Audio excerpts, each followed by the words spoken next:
നമസ്കാരം. Raf talk ഫുട്ബോളിലേക്ക് അവർക്കും സ്വാഗതം. ഫിഫ വേൾഡ് കപ്പിൻ്റെ സെമി ഫൈനൽ മത്സരത്തിൽ അർജൻറ്റീന ഇംഗ്ലണ്ടിനെതിരെ ഗംഭീരമായിട്ടാണല്ലോ കളിച്ച് ജയിച്ചത്. അർജൻറ്റീനയുടെ ഓരോ താരങ്ങളുടെയും പ്രകടനം എങ്ങനെയുണ്ട് നമ്മളൊന്ന് വിലയിരുത്തുകയാണ്. നമ്മുടെ ഈ വിലയിരുത്തലിൻ്റെ അടിസ്ഥാനം അർജൻറ്റീൻ ഫുട്ബോൾ വിദഗ്ധൻ ഏണസ്റ്റോ പ്രൊവിറ്റിയോയുടെ വിലയിരുത്തലുകളാണ് നമ്മൾ അടിസ്ഥാനമാക്കി എടുക്കുന്നത്. അതിൻ്റെ ബേസിലാണ് നമ്മളിവിടെ കാര്യങ്ങൾ പറയുന്നത്.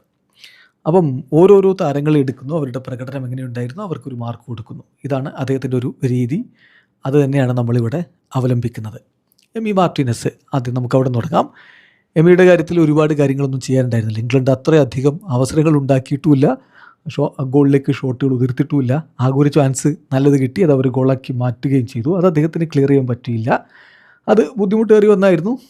പക്ഷേ അദ്ദേഹത്തിന് വലിയ രൂപത്തിലുള്ള മറ്റ് കാര്യങ്ങൾ ചെയ്യാനുണ്ടായിരുന്നില്ല. 10-5 മാർക്കാണ് എമിലിയാനോ മാർട്ടിനസിന് നൽകിയിരിക്കുന്നത്. നാഹുവൽ മോളീന, ഒരിക്കൽ കൂടി അദ്ദേഹത്തിന് ബുദ്ധിമുട്ടുകളുണ്ട്. നമ്മൾ എല്ലാ കളികൾ കഴിയുമ്പോഴും നമ്മൾ വിലയിരുത്തുന്ന അതാണ്. അത് തന്നെയാണ് ഇപ്പോൾ അർജന്റീൻ ഫുട്ബോൾ വിദഗ്ധനും പറയുന്നത്. തീർച്ചയായിട്ടും അവിടെ ചെറിയ ബുദ്ധിമുട്ടുകൾ ഉണ്ടായിരുന്നു. എങ്കിലും ചില കാര്യങ്ങൾ അദ്ദേഹം മാനേജ് ചെയ്തിട്ടുണ്ട്. അദ്ദേഹത്തിന് സിമിയോണിയുടെയും എൻസോ ഫെർണാണ്ടസിൻ്റെയും സപ്പോർട്ട് വലത് പാർശ്വത്തിൽ ലഭിക്കുകയുണ്ടായി. ബട്ട് അൺഫോർച്ചുനേറ്റ്ലി ഇംഗ്ലണ്ടിൻ്റെ ഗോളിൽ ശരിക്കും പറഞ്ഞാൽ മിസ്റ്റേക്ക് വന്നത് നാഹുൽ മോളീനയുടേതാണ്. അദ്ദേഹത്തിന് അത് തടയാമായിരുന്നു, അതിനുള്ള ശ്രമങ്ങൾ നടത്തിയില്ല. 10-4 മാർക്കാണ് നാഹുൽ മോളീനെ കൊടുക്കുന്നത്. ക്യൂട്ടി റൊമേറോ, അദ്ദേഹം നല്ല രൂപത്തിൽ തന്നെ കാര്യങ്ങൾ ചെയ്തിരിക്കുന്നു. ടാക്ലിങ് അദ്ദേഹം വളരെ നല്ല രൂപത്തിൽ തന്നെ ചെയ്തു. അതുപോലെ തന്നെ എതിരാളികളുടെ നീക്കങ്ങൾ മുൻകൂട്ടി കാണുന്നതിൽ അദ്ദേഹം എല്ലായ്പ്പോഴും വളരെ എക്സലൻ്റ് ആയിട്ട് തന്നെ കാര്യങ്ങൾ ചെയ്തു. ഇൻ ദി എയറിൽ, അതുപോലെ തന്നെ ട്രാക്കിംഗ് ബാക്ക് ചെയ്യുന്ന കാര്യത്തിൽ, പൊസിഷൻ റിക്കവർ ചെയ്യുന്ന കാര്യത്തിൽ ഒക്കെ അദ്ദേഹം വളരെ മികവ് കാണിച്ചിട്ടുണ്ട്. സെക്കൻഡ് ഹാഫിൽ അദ്ദേഹം ടീമിൻ്റെ കാര്യങ്ങൾ അദ്ദേഹം ആങ്കർ ചെയ്തുകൊണ്ട് തന്നെ കൃത്യമായി പൊസിഷനിങ് എടുത്തുകൊണ്ട് തന്നെ കാര്യങ്ങൾ ചെയ്തു. വെൽ ഓർഗനൈസ്ഡ് ആയിരുന്നു. ആ ഒരു വിന്നിങ് മെൻറ്റാലിറ്റി തീർച്ചയായിട്ടും എല്ലാവരെയും മോട്ടിവേറ്റ് ചെയ്യുന്ന രൂപത്തിൽ തന്നെയാണ് ഉണ്ടായിരുന്നത്. ഡിഫെൻഡിങ്ങിൻ്റെ കാര്യത്തിലേക്ക് വരികയാണെങ്കിൽ അദ്ദേഹം കൃത്യമായി ഡെലിവർ ചെയ്തിട്ടുണ്ട്. ഈ വേൾഡ് കപ്പിലെ മികച്ച സെൻറ്റർ ബാക്കായിട്ട് നമുക്ക് ക്യൂട്ടി റൊമേറോയെ കാണണം. 10-8 മാർക്കാണ് ക്യൂട്ടി റൊമേറോക്ക് കൊടുത്തിരിക്കുന്നത്. ലിസാൻഡ്രോ മാർട്ടിനസ്, പതിവ് പോലെ തന്നെ അദ്ദേഹം ഏരിയൽ ബോളുകൾ അദ്ദേഹം സ്ട്രഗിൾ ചെയ്തിട്ടുണ്ട്. പക്ഷേ ഗ്രൗണ്ട് ഡ്യുവൽസിലൊക്കെ അദ്ദേഹം ചെയ്യുന്ന വർക്ക് ഫ്ലോലെസ് ആണ്. പർട്ടിക്കുലർലി ടാഗ്ലിയാഫിക്കോക്കൊപ്പം ഇടത് ഫ്ലാങ്കിൽ അദ്ദേഹം നല്ല രൂപത്തിൽ കാര്യങ്ങൾ ചെയ്തിട്ടുണ്ട്. ആ യെല്ലോ കാർഡ് തീർച്ചയായിട്ടും അദ്ദേഹത്തെ ഒന്ന് പുറകോട്ട് വലിച്ചിട്ടുണ്ടാകും. പിന്നീട് അദ്ദേഹം സബ്സ്റ്റിറ്റ്യൂട്ട് ചെയ്യപ്പെട്ടു. 10-6 മാർക്കാണ് ലിച്ചക്ക് കൊടുത്തിരിക്കുന്നത്. നിക്കോളാസ് ടാഗ്ലിയാഫിക്കോ, അദ്ദേഹം നല്ല രൂപത്തിൽ തന്നെ കാര്യങ്ങൾ ചെയ്തിട്ടുണ്ട്. ജെയിംസും റോജേഴ്സും മുന്നോട്ട് വന്ന് ആക്രമിക്കുന്നൊരു സ്ഥിതിവിശേഷം ഒരു ഘട്ടത്തിലുണ്ടായിരുന്നു. സെക്കൻഡ് ഹാഫിൽ അദ്ദേഹം മുന്നോട്ട് കയറിക്കൊണ്ടേ പോയി. ആ ഒരു സെൽഫ്ലെസ് ആയിട്ടുള്ള ഡെഡിക്കേഷൻ, സാധാരണ അദ്ദേഹം അങ്ങനെയാണ് കളിക്കാറുള്ളത്, അത് അദ്ദേഹം കൃത്യമായിട്ട് കാണിക്കുകയും ചെയ്തു. ഫൈനലി അദ്ദേഹം കളിക്കളം വിടുന്നത് വരെ ആ രൂപത്തിൽ തന്നെ അദ്ദേഹം കാര്യങ്ങൾ ചെയ്തിട്ടുണ്ട്. 10-6 മാർക്കാണ് അദ്ദേഹത്തിന് കൊടുത്തിരിക്കുന്നത്.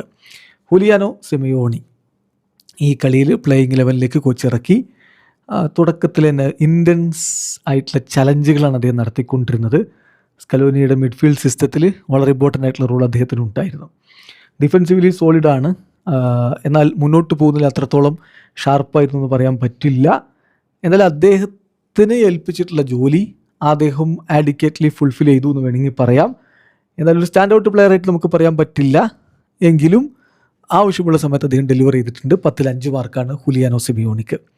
ലിയാൻഡ്രോ പെരേഡസ്, അർജന്റീൻ മിഡ്ഫീൽഡിൻ്റെ ലീഡർ. ഫസ്റ്റ് ഹാഫിൽ ലിയാൻഡ്രോ പെരേഡസ് ആണെന്ന് തന്നെ പറയേണ്ടി വരും. പെർഫെക്റ്റ് ടൈമിംഗ് ആയിരുന്നു അദ്ദേഹത്തിൻ്റെ ടാക്കിൾസിലുണ്ടായിരുന്നത്. അതുപോലെ തന്നെ പൊസിഷൻ്റെ കാര്യത്തിൽ വളരെ പേഷ്യൻ്റ് ആയിരുന്നു.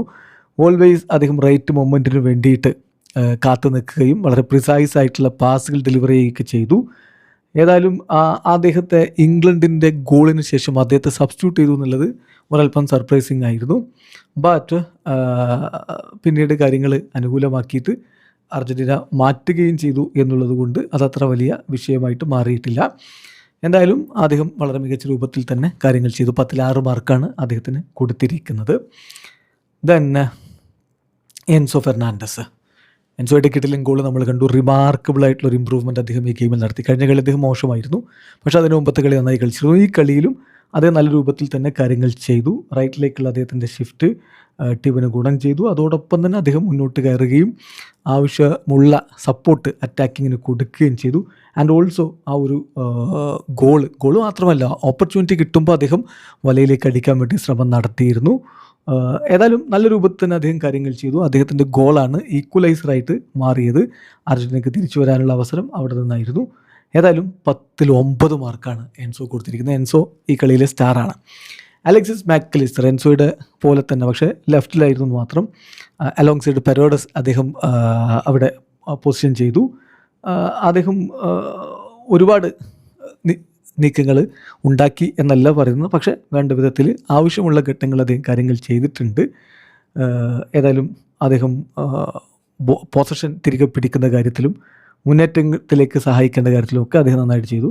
അർജന്റീനയ്ക്ക് ഒരു ഈക്വലൈസർ വേണ്ട സമയത്ത് എല്ലായിടത്തും അദ്ദേഹം ബോൾ എൻഡ് ചെയ്യാനും മറ്റുമൊക്കെ ആയിട്ട് എതിരാളികളുടെ പെനാൽറ്റി ബോക്സിലൊക്കെ ഉണ്ടായിരുന്നു. അദ്ദേഹത്തിൻ്റെ ഷോട്ട് വുഡ് വർക്കായിട്ട് പോയി. മറ്റൊന്ന് ആ ഒരു ഗോളിലേക്ക് വഴിവെക്കുന്ന രൂപത്തിൽ പോലും പിന്നീട് അദ്ദേഹത്തിൻ്റെ ഒരു ഷോട്ട് തടഞ്ഞിടുന്നതൊക്കെ കണ്ടു.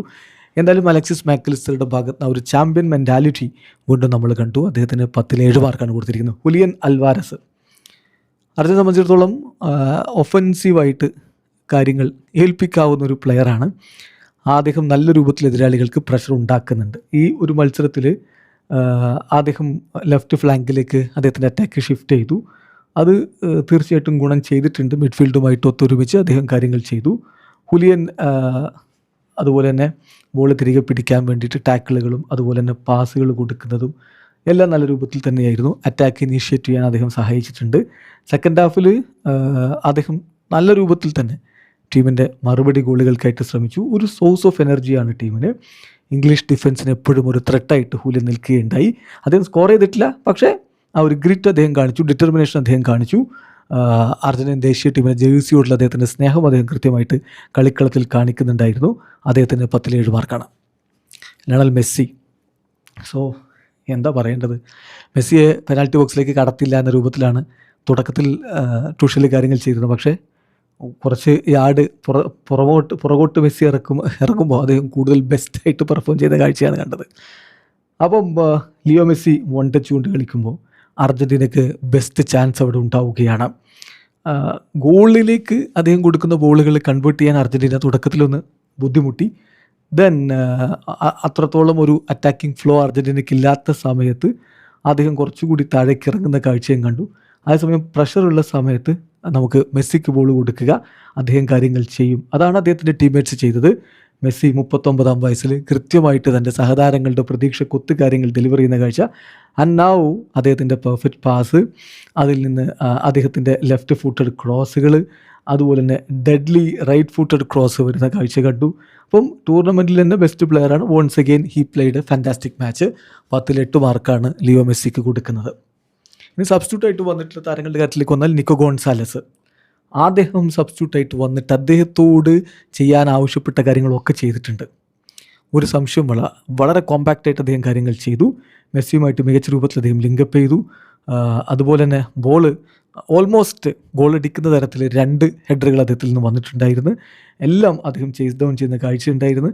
എല്ലാ ബോളും അദ്ദേഹം ഇൻ ദി എൻഡ് ക്ലിയർ ചെയ്യുന്ന കാഴ്ച നമ്മൾ കണ്ടു. സോ നിക്കോ അദ്ദേഹത്തിൻ്റെ യഥാർത്ഥ മികവിലേക്ക് എത്തുന്നു എന്നുള്ളത് അർജന്റീനയ്ക്ക് സന്തോഷം പകരുന്ന കാര്യമാണ്.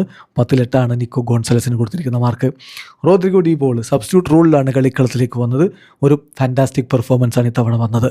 അദ്ദേഹത്തിന് വിജയിക്കണം എന്നുള്ള ഡിസയർ ഉണ്ടായിരുന്നു, ക്ലാരിറ്റി ഉണ്ടായിരുന്നു, ഏറ്റവും ബെസ്റ്റായിട്ട് കാര്യങ്ങൾ ചെയ്യണമെന്നുണ്ടായിരുന്നു. ഒരു ഗ്രേറ്റ് പാർട്ട്ണർഷിപ്പാണ് മുണ്ടിയിലുമായിട്ട് അദ്ദേഹം ഉണ്ടാക്കിയത്. മെസ്സിയുമായിട്ട് നല്ല ലിങ്ക് പ്ലേയും കാഴ്ചവെച്ചു. സോ അദ്ദേഹത്തിൻ്റെ കാര്യത്തിൽ ഇത് വളരെ സന്തോഷമുണ്ടാക്കുന്നതാണ്. 10ൽ 7 മാർക്ക്. നിക്കോളാസ് ഓട്ടമെൻഡി, അദ്ദേഹം ഡിഫൻസിനെ ഒന്ന് കോമ്പാക്റ്റ് ആക്കുന്നതിന് വേണ്ടിയിട്ട് ആണ് വന്നത്.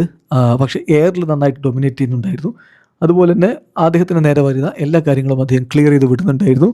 ജനറൽ അദ്ദേഹം ചെയ്യാൻ പറഞ്ഞ കാര്യങ്ങൾ ചെയ്തു. വരവിന്ന നിക്കോളാസ് ഓട്ടമെൻഡിക്ക് 10ൽ 7 മാർക്കാണ്. ഗോൺസാലോ മുണ്ടിലൊരു ഇൻട്രഡക്ഷൻ, മോളിന് അത്ര മികച്ച രൂപത്തിലല്ല കളിച്ചുകൊണ്ടിരിക്കുന്നത്. അപ്പോൾ മുണ്ടിലൊരു ഇൻട്രഡക്ഷൻ അത് വളരെ ഇമ്പോർട്ടൻ്റ് ആയിരുന്നു. ദെൻ അദ്ദേഹം നല്ല രൂപത്തിൽ തന്നെ അദ്ദേഹത്തിൻ്റെ ഏരിയ അദ്ദേഹം ചെയ്തിട്ടുണ്ട്. സോ എല്ലാ കാര്യങ്ങളും നല്ല രൂപത്തിൽ ചെയ്തു. ബോൾ റിക്കവർ ചെയ്യുകയാണെങ്കിലും പെട്ടെന്ന് പാസ് കൊടുക്കുന്ന കാര്യത്തിലാണെങ്കിലും അതുപോലെ തന്നെ getting to the by line ആണെങ്കിലും ഒക്കെ അദ്ദേഹം നന്നായിട്ട് ചെയ്തിട്ടുണ്ട്. ഇപ്പം രണ്ടുപേരും നല്ല രൂപത്തിൽ കളിക്കുമ്പോൾ മെസ്സി കുറച്ചുകൂടി ഇമ്പ്രൂവ് ആവട്ടെന്ന് കാഴ്ച ഇദ്ദേഹത്തിൻ്റെ സാന്നിധ്യം ഉണ്ടാകുമ്പോൾ നമ്മൾ കണ്ടു. സോ അത് തന്നെയാണ് എക്സാക്ട്ലി സംഭവിച്ചിരിക്കുന്നത്. മൊണ്ടീലിന് 10-7 മാർക്ക് കൊടുക്കുന്നു. ലൗറ്ററോ മാർട്ടീനസ് ഒരുപാട് മിനിറ്റുകളൊന്നും അദ്ദേഹം കളിച്ചിട്ടില്ല, പക്ഷേ അദ്ദേഹം ആ ഒരു ഗോള് നേടുകയുണ്ടായി. അർജൻറ്റീനയുടെ ചരിത്രത്തിലേക്ക് ഉള്ള ഒരു ഷോട്ടായിരുന്നു, ഒരു ഗോളായിരുന്നു, ഒരു ഹെഡറായിരുന്നു അത്. ആ ഹെഡർ തീർച്ചയായിട്ടും ഒരുപാട് ആരാധകരുടെ ഇടനെഞ്ചിലേക്കാണ് ഇടിച്ചു കയറുന്നത്. 10-8 മാർക്ക് അദ്ദേഹത്തിന് കൊടുക്കുന്നു. സ്കലോനി എന്ന കോച്ചിന് എന്ത് മാർക്ക് കൊടുക്കും? കോച്ച് ഫിസിക്കൽ ബാറ്റിലിന് തയ്യാറാണെങ്കിൽ അങ്ങനെ തന്നെ ടീമിനെ ഇറക്കാമെന്ന് വെച്ച് സിമിയോണിയെ ഇറക്കുന്നു. ആ കളി എങ്ങനെ പുരോഗമിക്കുന്നു അതനുസരിച്ച് അദ്ദേഹം കാര്യങ്ങൾ ചെയ്യുന്നു. ഗോൾ വേണ്ട സമയത്ത് അറ്റാക്കിംഗ് താരങ്ങളെ കൂടുതലായിട്ട് ഇറക്കുന്നു. സന്ദർഭത്തിനും സാഹചര്യത്തിനും അനുസരിച്ച് കാര്യങ്ങൾ ഹാൻഡിൽ ചെയ്ത സ്കലോനിക്ക് കൊടുക്കുന്നത് 10-9 മാർക്കാണ്. വാവ്!